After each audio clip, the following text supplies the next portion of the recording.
किसी भी दफ्तर में जहां महिला और पुरुष साथ साथ काम कर रहे हैं, वहां उनके काम के लिए, जो एक जैसे काम के लिए, उनको बराबर वेतन मिलना चाहिए। या कोई ऐसा काम जिसमें फीस तय होती है तो वो बिना स्त्री और पुरुष के भेदभाव के बराबर दी जानी चाहिए। उसमें इस आधार पर कोई भेद नहीं होना चाहिए कि महिला को कम मिले और पुरुष को ज़्यादा मिले।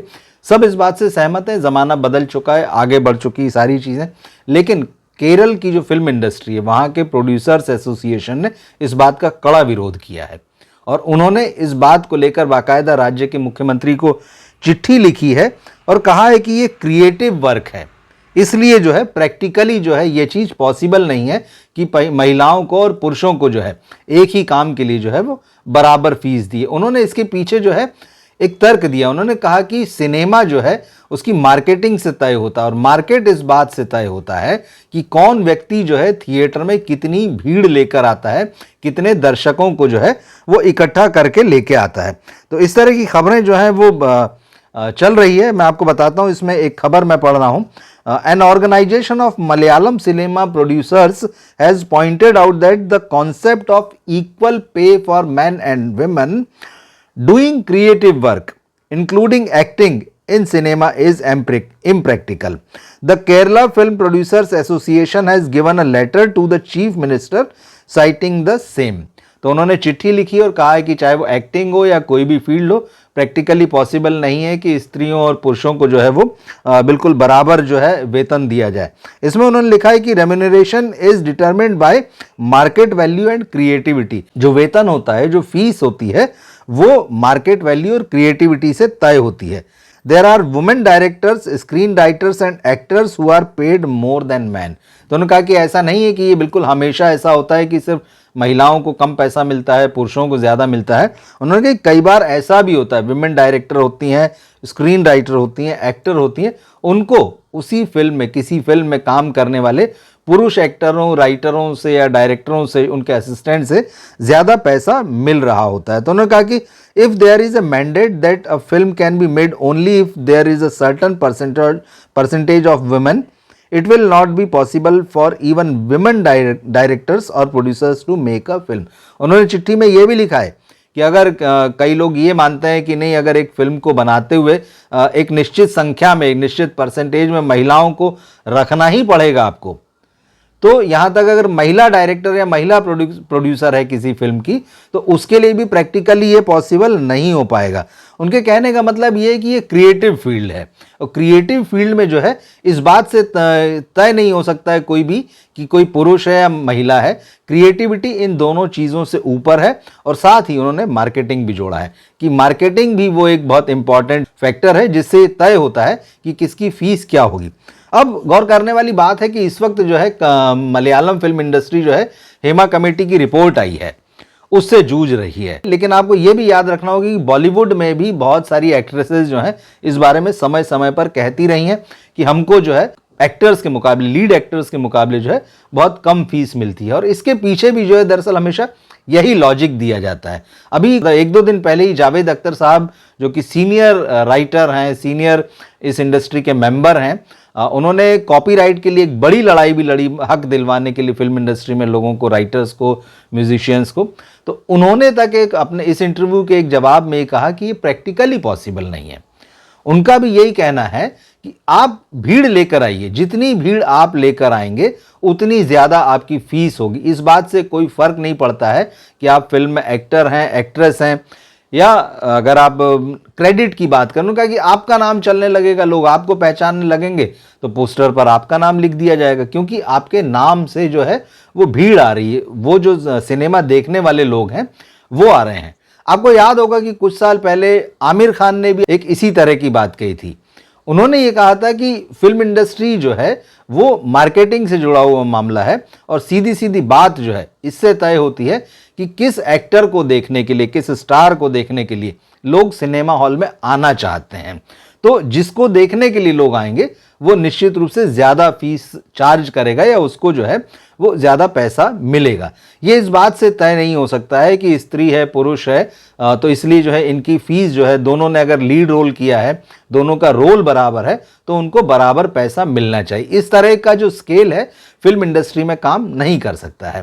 तो आमिर खान ने ये बात कही थी, जावेद अख्तर की बात है, बहुत सारे लोग ये चीज़ कहते हैं। लेकिन ऐसा नहीं कि फिल्म इंडस्ट्री में जो है विमेन सेंट्रिक फिल्में नहीं बनती है, और ऐसा भी नहीं होता है कि उन विमेन सेंट्रिक फिल्मों में जो मेल एक्टर्स होते हैं, कभी होता होगा, मतलब अगर बहुत ही बड़ा स्टार है तो अलग बात है, तो ज़्यादातर यही होता है कि जब वो विमेन सेंट्रिक फिल्म बन रही होती, पूरी कहानी उनके इर्द गिर्द होती है, तो किसी भी एक्ट्रेस की फीस जो है उस वक्त जो है वो सबसे ज़्यादा होती है।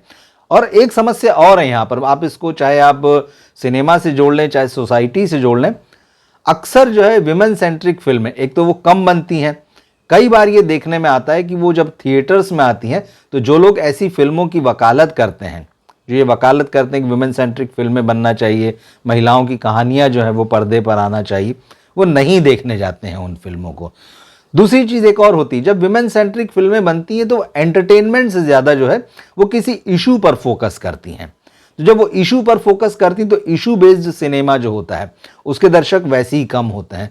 तो ऐसी फिल्में विमेन एक्ट्रेस को लेकर बनना जो एंटरटेनिंग हो, जो सभी के लिए हो, जो किसी मुद्दे पर नहीं हो, प्रीच नहीं करती हो, ऐसी फिल्में कम होती हैं, तो इनके चलने के चांसेस भी कम होते हैं। लेकिन जब अच्छी फिल्म बनती है तो लोग उसको ज़रूर देखने आते हैं। बड़ी बड़ी फिल्में आई हैं, ब्लॉकबस्टर फिल्में आई हैं, बल्कि आप पुराने दौर से उठाकर देखें, क्लासिक्स आप देखें तो वहाँ पर ऐसी फिल्में हैं। आप मदर इंडिया का नाम लीजिए, आप जो है पाकीज़ा का नाम लीजिए, उसके अलावा जो है आपको बंदिनी जैसी फिल्म मिलेगी। ये वो दौर है, इन फिल्मों को क्लासिक्स में गिना जाता है। तो ऐसा नहीं कि क्लासिक फिल्में जो हैं वो मेल हीरोज ने दी हैं, विमेन सेंट्रिक फिल्में आई हैं, हीरोइनों ने बड़ी बड़ी फिल्में दी है।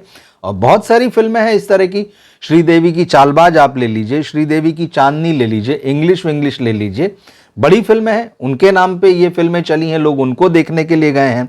कंगना रनौत भले ही इस समय वो कंट्रोवर्सी में, अब वो सांसद भी बन गई हैं। उनकी क्वीन देखिए, उसने उनका कैरियर जो है वो कहाँ से कहाँ पहुँचा दिया। क्वीन के बाद उन्होंने तनु वेड्स मनु जैसी फिल्म दी, लेकिन फिर समस्या वही है कि जब वो सिर्फ विमेन सेंट्रिक फिल्में करने लगी, ऐसी कहानियाँ चुनने लगी जो सिर्फ उन्हीं के इर्द गिर्द हैं, वो एक के बाद एक जो है वो पिटती चली गई। और 2015 के बाद से अब 10 साल होने आ रहे हैं, उनके खाते में कोई फिल्म नहीं है। विद्या बालन को आप ले लीजिए, डर्टी पिक्चर उनकी लोग याद करते हैं, उनकी कहानी देखिए, जो उनकी फिल्म थी कमाल की फिल्म है, उसको लोग याद करते हैं, उसकी बाकायदा जो है आप कह सकते हैं रिपीट वैल्यू है, लोग उसको देखते हैं। तो इसी तरह से आलिया भट्ट ने, आलिया भट्ट की राजी जो है वो लोगों ने बहुत पसंद की। उसके बाद हीरा मंडी, उसको लेके भले ही दो राय हो लोगों की कि कैसी थी क्या थी, या उसकी कामयाबी का क्रेडिट क्या संजय लीला भंसाली को जाता है, लेकिन हीरा मंडी में आलिया भट्ट लीड एक्ट्रेस थी। और ये फिल्म भी जो है बॉक्स ऑफिस पर जो इसने बड़ी कमाई की। तापसी पन्नू की पिंक है, सोनम कपूर की नीरजा है, ऐसी बहुत सारी फिल्में हैं, आती हैं, बीच बीच में आती हैं। लेकिन अब इसमें समस्या जैसे मैंने कहा कि वही होती कि ज़्यादातर जो ये फिल्में होती हैं इशू बेस्ड होती हैं। इसमें जो है कहानी जो है किसी खास मुद्दे को लेकर होती है या उस महिला की तकलीफ को लेकर होती है। वो एंटरटेनमेंट वाला जो मामला होता है वो थोड़ा सा कहीं ना कहीं लोगों को लगता है कि वो कम है, तो या तो सिर्फ महिलाएं उससे जुड़ती हैं और एक बड़ा दर्शक वर्ग जो है उनसे दूर रह जाता है। इसके बावजूद जैसे कि अपवाद होते हैं, जो नाम मैंने आपको गिनाए अभी इन फिल्मों के, इन एक्ट्रेसों से, ये तो सिर्फ मतलब आप कह सकते हैं कि सिर्फ गिनती वाली फिल्म है जो इनको आप एकदम याद आ जाती है, आप उंगलियों में गिन लें। ऐसा आप हिस्ट्री की बुक्स पलटेंगे सिनेमा की तो आपको बहुत सारी फिल्में मिलेंगी। लेकिन सवाल यहाँ पर है महिलाओं और पुरुषों को बराबर वेतन देने का या बराबर फीस देने का। अब उसमें ये प्रैक्टिकल प्रॉब्लम जो है, जो केरल फिल्म इंडस्ट्री के प्रोड्यूसर्स ने बाकायदा चिट्ठी लिखकर जो है मुख्यमंत्री को कही है, या जैसा कि मैंने जावेद अख्तर का नाम लिया, जैसा आमिर खान का नाम लिया, और भी बहुत सारे लोग हैं ये बात समय समय पर कहते रहें, तो उनका कहना है कि भाई सुनने में ये बात अच्छी लगती है लेकिन प्रैक्टिकली पॉसिबल नहीं लगती। तो केरल में जो चिट्ठी लिखी गई है वो बात ठीक है, लेकिन उन्होंने एक शब्द लिखा है मार्केटिंग के साथ में क्रिएटिविटी। अब यहाँ पर सवाल उठेगा कि क्या क्रिएटिविटी में महिलाएं कम होती हैं? ये बहस का मुद्दा है, इस पर जो है बहुत तगड़ी बहस हो सकती है और आप कभी भी ये नहीं कह सकते कि वो क्रिएटिविटी के मामले में कमज़ोर होती हैं। मार्केट ज़रूर हो सकता है कि ठीक है हीरो सेंट्रिक फिल्म होती है और एक हीरो वर्शिप अलग तरह की है, लोग पागल हो जाते हैं, मतलब वो जो एक्शन मार धाड़ कॉमेडी जो एक बड़ा जॉनर, जो मास का जॉनर है जिसको देखने के लिए लोग फिल्मों में जाते हैं, तो ये पूरा मामला है। क्या लगता है आपको कि ये बात सही है जो केरल के प्रोड्यूसर्स एसोसिएशन ने कही है, जो आमिर खान ने कहा था, जो अब जावेद अख्तर कह रहे हैं, या एक बहुत बड़े वर्ग का फिल्म इंडस्ट्री में ये मानना है कि फिल्मों में जो फीस जो है किसी भी एक्टर की इस बात से डिसाइड होना चाहिए कि वो कितने मास को, कितने लोगों को जो खींच के लाता है? ये बात भी सही है कि फिल्म इंडस्ट्री में बहुत सारे बड़े स्टार्स हैं, छोटे स्टार्स हैं, एक्टर्स हैं, उनको देखने के लिए कितने लोग आते हैं। तो उनकी भी फीस जो कम ज्यादा जो है हीरो की, वो इसी बात से डिसाइड करती है। सिनेमा का मार्केट पूरी तरह से इस पर डिपेंड करता है कि किसको देखने के लिए दर्शक सिनेमा घरों में आते हैं। आपको क्या लगता है इस मामले पर कि क्या ये फीस जो है बराबर होना चाहिए, या जो इन लोगों ने कहा है, जो प्रोड्यूसर्स के एसोसिएशन ने कहा है, या जो बॉलीवुड के जो बहुत सारे दिग्गज ये बात कहते हैं कि भाई ये तो इस बात से तय होगा कि किसको कितने लोग देखने आ रहे हैं। अपनी राय जो है आप कमेंट बॉक्स में लिखकर जरूर बताइए कि इस मामले पर आप क्या सोचते हैं। इस वीडियो को अपने फैमिली और दोस्तों में शेयर कीजिए, हमारे चैनल को सब्सक्राइब कीजिए। मिलते हैं फिर हम अगले वीडियो में। नमस्कार।